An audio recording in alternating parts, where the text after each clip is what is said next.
ఒక్కసారి మనం అందరూ ఆలోచించుకోవాల్సిందిగా కోరుతున్నాం.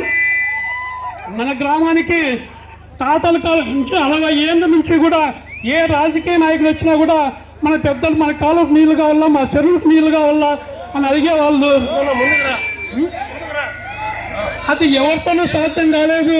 ఆ అవకాశం పయ్యావుల కేశవ్ గారికి మన గ్రామానికి నీరు ఇచ్చేదని దక్కింది.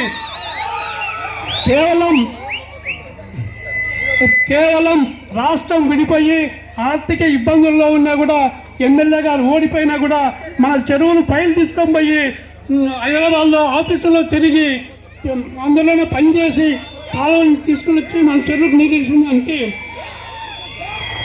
తీసుకొచ్చిన దానికి పయ్యావుల కేశవ్ గారికి కౌకుంట్ల గ్రామం ఎంతో, శేక్షానివల్లి గ్రామం కూడా అంతే అనేదానికి పనిచేసుకుంటూ వచ్చినారు. కాబట్టి మిగతా విషయాలు కాలువ విషయంలో నాకంటే ఆయన